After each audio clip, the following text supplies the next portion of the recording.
Well, I mean, it'll increase mobility and in doing so, increase the opportunity for Ukrainians to die. Anybody who's hoping for the weather to somehow reverse the fortunes of Ukraine on the battlefield is hoping in vain. Um, the military math, of course, terrain does factor in, and issues of mobility are key. And if Ukraine, for instance, had a superiority in tanks, maneuverability, et cetera, but was unable to, you know, bring that superiority to bear on the battlefield because of mud, then we could say, well, the Russians are going to be in a lot of trouble come, the dry season. But that's not the case. The Ukrainians are at a disadvantage across the board. They don't have enough men. They don't have enough tanks. They don't have enough infantry body vehicles. They don't have enough ammunition.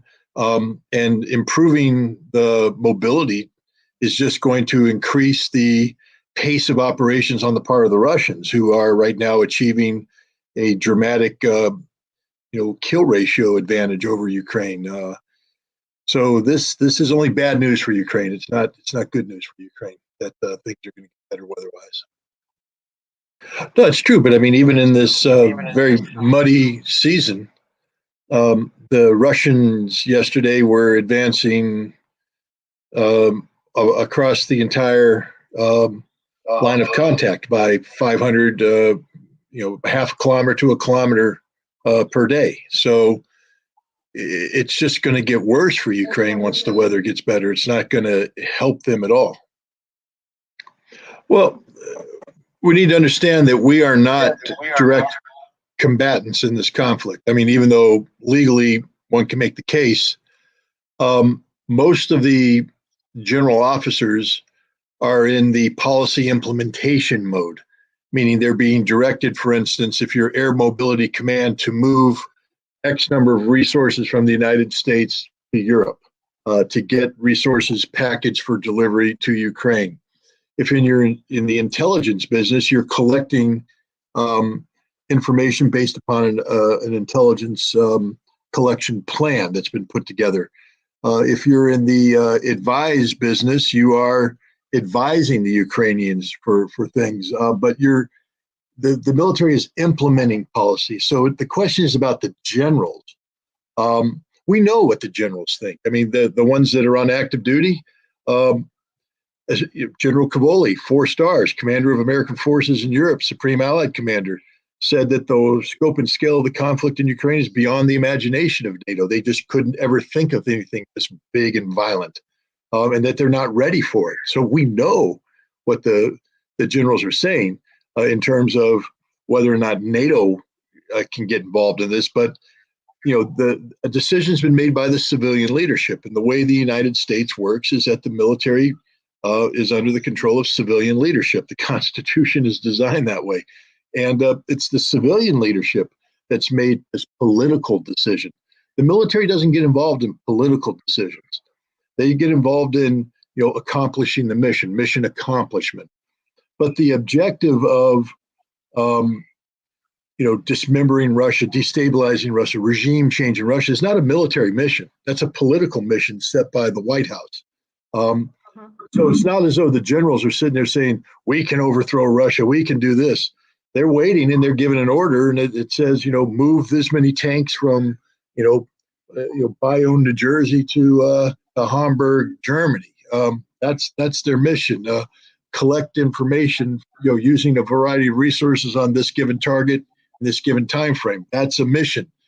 But the political objectives are being set by the civilians. So this is the Jake Sullivan's, the Tony Blinken's, people of that nature. Even Lloyd Austin, to some extent, will weigh in on that. But the chairman of the Joint Chiefs of Staff doesn't sit there and tell the president, we think that our strategic goal should be to undermine Russia. What he tells him is, you have set the mission to us of being prepared to engage Russia in Europe, and right now we believe that we can accomplish this task by this year, but at this point in time, we can't do that. That's what the generals are going to be telling the president.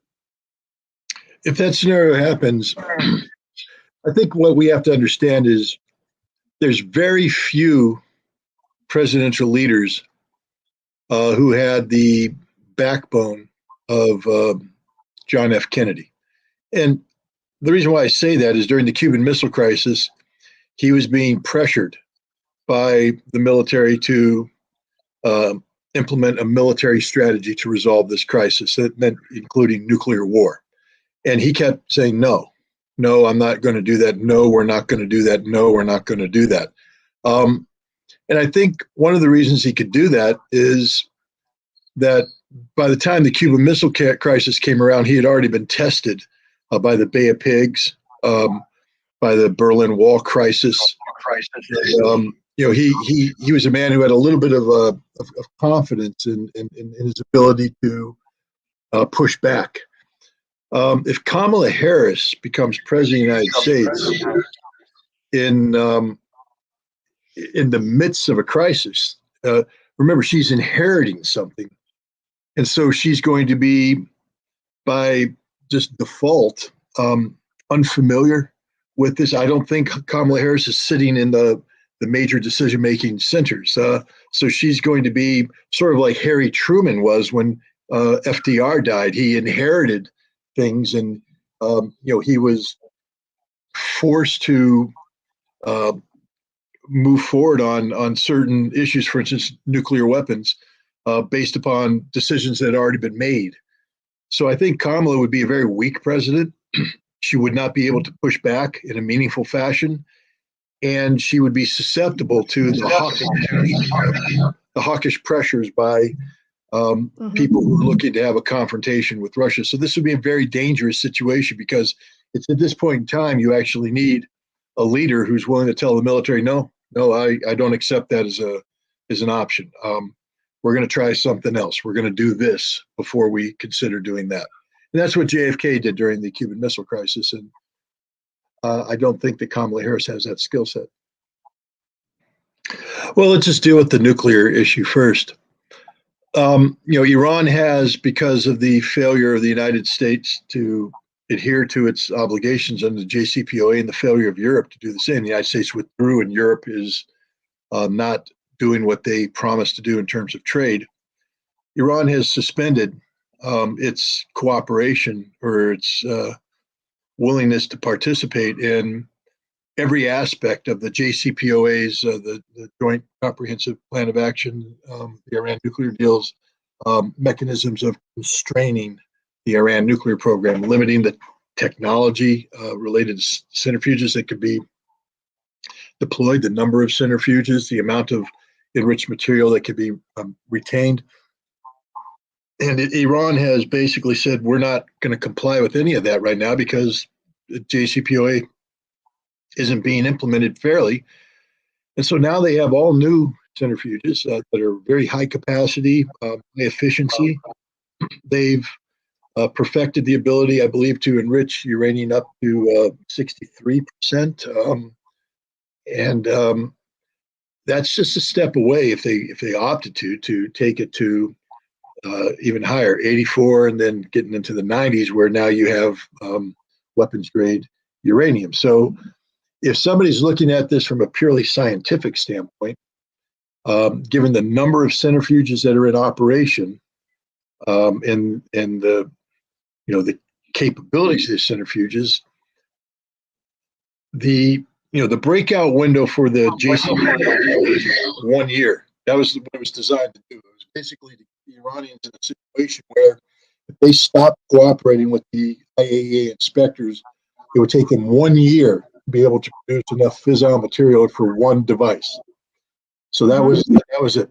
Today, Iran has the technical capability to produce enough fissile material for one device in 12 days. So the 1 year breakout window is gone. But here's the problem with that number. Does Iran want to do this? And is it illegal for Iran to have this capability?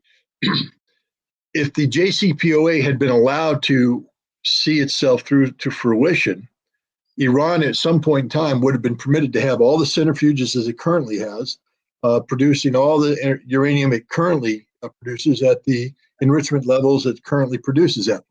So Iran is doing nothing that wildly deviates from the ultimate intent of the JCPOA, which was to have a monitoring mechanism in place to make sure that whatever Iran did, they didn't divert for military purposes. All Iran has done is said, because you guys are cheating, we're going to go ahead and we're going to have this capability today. But it's the capability we always would have had because it's part of our peaceful nuclear program. There's no evidence that Iran is pursuing a nuclear weapons program. There's no evidence that Iran is carrying out a covert enrichment capability that's outside the scope and scale of the IAEA monitoring. So even though they have this new capability, even though the 1 year artificial breakout window has been busted, it doesn't mean that Iran now poses a nuclear threat to the world. It does mean, though, that the political benefits of this JCPOA, that is the theoretical 1 year breakout window, is no longer there. And so where's the attractiveness of the United States and others to rejoin this? So there's a problem here with the JCPOA in terms of making it relevant again, because the basic political premises of controlling and constraining Iran's nuclear enrichment capability, they're out the window. Iran's doing everything they need to do and want to do today. And I don't see them willingly going backwards on that, especially if the United States can't provide the kind of guarantees that we need to about not only the longevity of this treaty. I mean, okay, let's say Biden agrees to join. What happens after 2024 election? Next president comes in. It's not a treaty. The Senate will never ratify this. So the next president, let's say it was Trump again, and Trump would come in and say, no, I don't want to be part of this. We're pulling out of it again. And the Iranians are like, we don't want that to happen. We need guarantees that if you enter this, that it's for the duration, because we need to have predictability. We need to be able to, assume how things are going to behave going down the road. We can't live in a world where we're getting jerked in and out by American inconsistencies. So, and Biden can't provide that assurance right now. So it's very difficult to see how this is going to end. Now we move into the global environment. Before we talk about either Israel or Syria, we need to talk about the Chinese rapprochement, or diplomacy that brought rapprochement between Iran and Saudi Arabia. Without getting too bogged down, I'll just say that this radically transformed the Middle East geopolitical reality. It undid decades of American military-based hegemony, pressuring Saudi Arabia to provide a crescent of confrontation against Iran, stretched from Lebanon to Yemen and everything in between.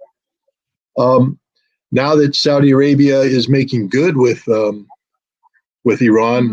the United States is in a quandary, and we see this happening right. What the manifestation of that is. Syria is. They're going to open up embassies or normalize relations with Saudi Arabia. This is a big deal. It's the beginning of bringing Syria back into the Arab League, back into the Arab world, and that Arab world cooperating with Iran for mutually beneficial economic-based objectives with China.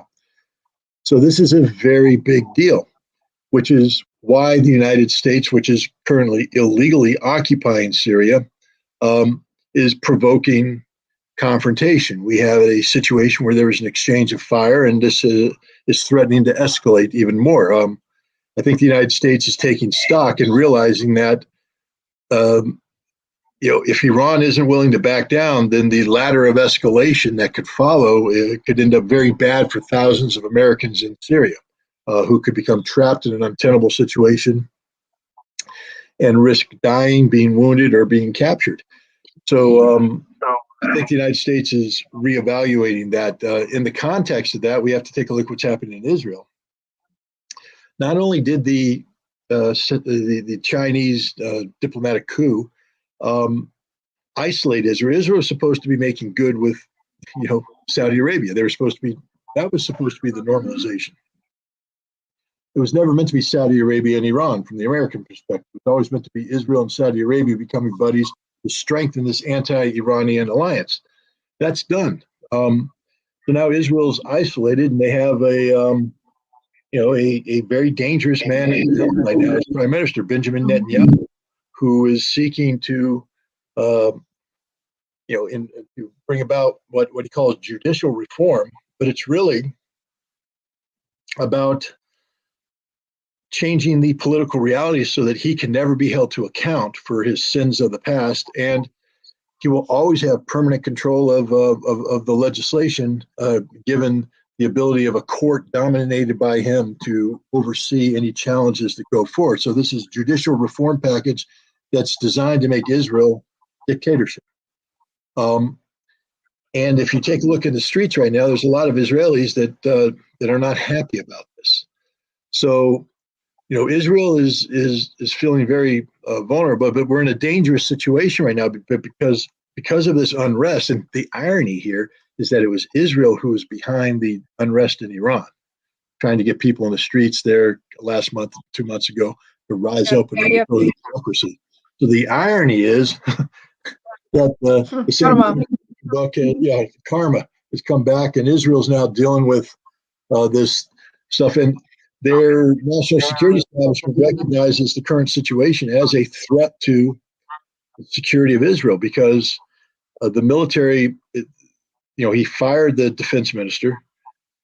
Many military officers are refusing to respond, and he's lost the support of the people, which in a nation like Israel is fundamentally important. So this could be the end of Benjamin Netanyahu, but we know that he's not the kind of guy to go quietly into that good night. He is, as Dylan Thomas said, he's going to rage against the dying of the light. And that's, this is a very, very dangerous situation that Israel and the region is facing right now. Well, I think we need to start off with the premise that China doesn't want a war. So China's looking for any option to avoid a confrontation with the United States. But, on Taiwan, it is a red line. And I think we have to recognize that if the United States does certain things in Taiwan, including normalization of diplomatic relations, which we claim we're not going to do, providing significant military support, direct military support, which we claim we're not going to do. But if we do that, that could trigger a conflict. I think the United States is preparing for the potential of a Chinese invasion of Taiwan beginning sometime in 2024, 2025, that time period. But it takes two to tango. And China's not playing that game. Last November, the Taiwanese had a midterm type election for smaller villages, towns, city councils, etc. It wasn't a national election. And the president should have kept her mouth quiet. Instead, she tried to make it a referendum on her cross-straits policy, and she was resoundingly defeated. And the Kuomintang party, which is currently opposition party, has pretty much taken control of much of the domestic political infrastructure and is poised to take the presidency in 2024. And I think China's hoping that is the case, because if the Kuomintang come in, then there won't be a conflict because they won't play the game. They'll tell the United States, no, we're not interested. That's not the policy we want, etc. If they lose, then that could embolden the incumbent to believe that she has the national agenda on the ballot in 2024, and because they voted for her, she now can pursue a more aggressive policy that could very well lead to a military conflict. But from the Chinese perspective, I think they're hoping that common sense prevails and that the Kuomintang can win, and that they can work with the Kuomintang to find a peaceful resolution to this current problem. And once again, that'll leave the United States on the outside looking in, just like we are in the Middle East. Well, I mean, let's just be frank, there's only three options. There's only three options. One is do nothing, which is what most people are doing. Just accept the status quo and try to adapt and find your comfort niche in the middle and enjoy the ride. And most people are taking that because life is so complicated that that's literally the path of least resistance. They haven't woken up to what the ultimate consequences will be in terms of the erosion of their freedoms, etc. The next option is to become politically active and to mobilize yourself politically to not just demonstrate, but to affect change. And that requires a critical mass of people to retake the Democratic National Committee, to retake the Republican National Committee, kick out the establishment, and get a new slate of candidates who better represent the needs and wants of the people, to reform campaign election money, so to take the money out of elections so that the rich people no longer have an overwhelming influence on how elections run. Because right now you can't run for office unless you have the rich people willing to write you checks and make it happen. This is a lot of work without a guaranteed outcome, because you're entering a rigged game where the power elites control the mass media. They control the judicial system. They control law enforcement, all of which can be turned and used against you. Then the third one is the one that we're not allowed to talk about, and that's revolution. Because the second you say revolution, they say, "Oh, you're a radical. You're this." I'm not advocating revolution, not at all. I'm the number two solution. Empowerment, getting politically involved, changing through legal means, constitutional means, etc. That's what I'm all about. But I recognize, and if you aren't watching what's happening in the world today, in Israel and Paris and elsewhere, that when the public becomes so discontent, fed up, they're going to rise up, and it doesn't take much for a society to lose complete control. I mean, what happens if Macron sends the army out against the demonstrators, and the army gets out there and says, "No, we're with the demonstrators." That's the end of the Third Republic, or the Fourth, whatever one they're in right now. That's the end of France, modern France. What happens if the Israeli military says we can't support Netanyahu? That's the end of Netanyahu, and maybe the end of right-wing politics in Israel. But they haven't gotten there yet. They're just large-scale demonstrations, but it doesn't take much to get them to go over the top to confront that. And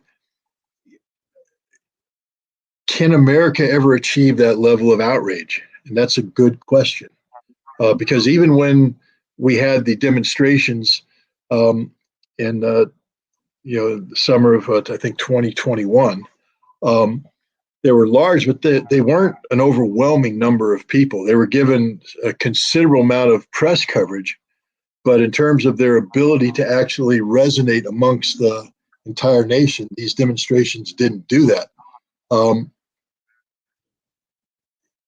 There's going to be a problem if what happened on January 6th becomes the norm on a larger scale. And we have, a current candidate for president actively encouraging that kind of political violence. So America is closer to revolutionary change, and I don't mean that in a good way. I mean that in the worst possible way, the guillotine kind of way, than we've ever been since the founding of this nation. We have deep polarization politically that's transforming into personal intolerance. I mean, when we have family members that can't talk to family members because of politics, understand what that means for the nation. The world, Scott. Sorry to interrupt you. It's all around the world. It's not just in the U.S. Yeah. And that level of intolerance means that, if you deny people the ability to talk their way out of a problem, they only have one other way, and that's to fight. And I think we're seeing societies around the world being pushed toward um, revolutionary change, but that doesn't necessarily mean the good kind of revolutions. It means the violent kind of revolutions. And we don't, once that happens, we don't know who's going to rise up and take control.